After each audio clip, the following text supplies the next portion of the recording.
Welcome everyone. Thanks for tuning in. I'm Spiro, back with another coronavirus update. Now, the headlines regarding the coronavirus are increasingly inescapable at this point, as we've seen more and more cases being reported across the United States and across the world. Now, at this point, no one knows for sure just how bad it really is, as we've seen major issues with the testing, especially here in the United States, where oftentimes many people are not even being tested. This raises major red flags and concerns for many people. Now, this is a topic which I plan to cover in detail in a separate report upcoming in the future, so stay tuned for that. But for now, I'd really like just to focus on who is benefiting from this crisis, specifically who is financially benefiting from this crisis, as any detective or investigative journalist worth their salt would tell you to follow the money. Now, make sure you stick around because I saved the best for last. But one obvious place to start with is a declaration of a state of emergency.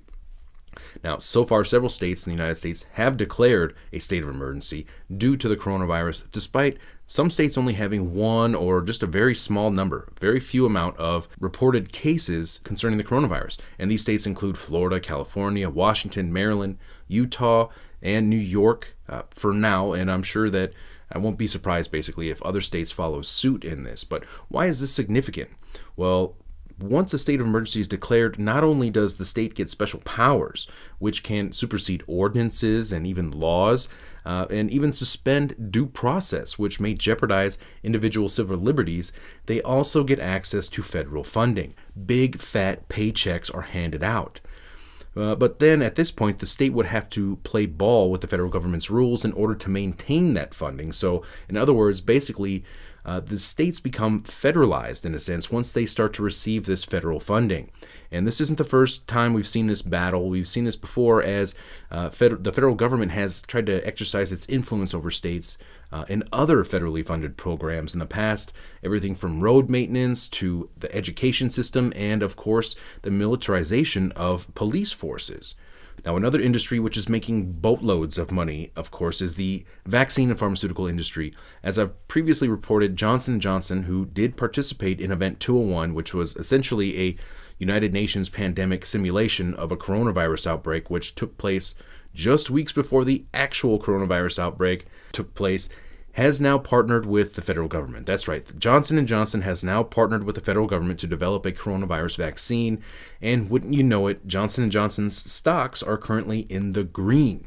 In fact, biotech companies are some of the very few who are making money right now on the stock market, as we've seen record losses. Now, the vaccine industry alone is a $35 billion market. And they are just raking in the profits right now, big time. Now, this industry is dominated by four major players, which are GlaxoSmithKline, Sanofi, Adventis, Merck, and Pfizer. These four major players represent 85% of the vaccine market. But many other companies are also cashing in on their work related to a potential coronavirus vaccine. For example, a Harvard professor has made $400 million from his $5 million investment in Moderna, which has seen its shares spike 22%, as Moderna's CEO has seen a gain of over $80 million. And a board member of Moderna has received a $125 million gain. Now, these gains are just for these individuals and not a company as a whole, so I can only imagine how much this company is making on this crisis right now. Another drug developer and vaccine manufacturer, Gilead, or however you pronounce it, has also been seeing a major spike in their profits, and their CEOs are also raking in millions of dollars. Now, Gilead looks to be leading the race to a vaccine, as they have enjoyed airtime because of Tony Fauci name-dropping them and also getting pretty widespread coverage in the media. One of these, and there are several that we're considering, is called remdesivir, which is a nucleotide analog that is produced by Gilead. Yeah, so clearly the market's been very focused on what players, what companies are going to be involved in treating coronavirus globally. And I think it basically comes down to somewhat of a race to find a vaccine that's appropriate for use in humans.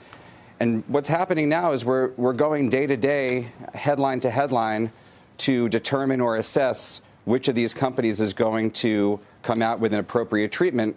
So you mentioned Moderna earlier, Gilead, J&J, AbbVie. There are many companies on this list that are looking for a vaccine. It just doesn't seem like we as an investor base really know what is going on until these vaccines are put in humans, which is an ongoing situation. And there's no way to handicap which company you think is farther along in the race or more behind, for example?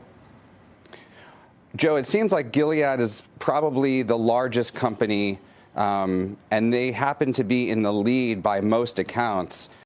But fear not, the central banks also have a solution to all of our problems, as the World Bank has prepared $12 billion in financing, and the International Monetary Fund has also offered up $50 billion in financing for nations struggling to combat the coronavirus.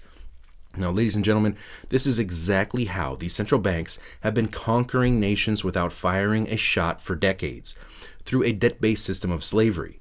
And if and when these nations are unable to meet these requirements of these loans, these central banks essentially take over their countries and any natural resources they may have. And this has happened before through other international monetary loan type funding through these central banks for nations who have been crippled by this type of corrupt practices. Now, and they just so happen to have pandemic bonds ready to go as well, which were, of course, a result of the Ebola crisis. And then there's the CDC. Some of you may remember shortly after Trump entered office, his administration sought to massively cut funding to the CDC by over $1 billion. This, of course, followed a major scandal where the head of the CDC had to step down basically due to conflicts of interest. Now, the revolving door between the government, the CDC, the FDA, and the drug companies has been well documented, and it just so happens that Big Pharma happens to be one of the most powerful and influential lobbies on Capitol Hill. President Trump's proposed budget plan could threaten America's ability to fight health threats. Former CDC Director Tom Frieden outlines his concerns in a new op-ed for Time magazine. He says the agency he led for 8 years now faces unprecedented and potentially catastrophic cuts. When it comes to keeping America healthy, prevention is often the best medicine. But hundreds of millions of dollars are being funneled away from the Centers for Disease Control's Prevention and Public Health Fund. December's tax reform law stripped $750 million from the program, moving that money to the Childhood Health Insurance Program, or CHIP, instead. And this week, President Trump signed a bill cutting $1.35 billion from the PPHF over the next 10 years.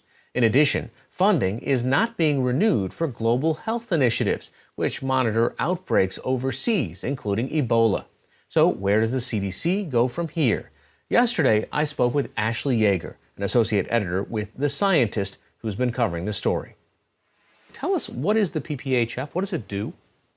It's a program to promote public health and also keep public and private health care costs from rising. Okay, and what kind of programs does it support now that we might not be aware of?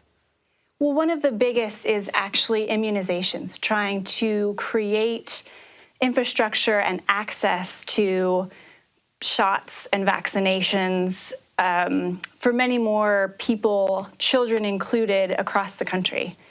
And wouldn't you know it, we just happen to have a deadly global outbreak threatening Trump's precious little stock market and all of life as we know it.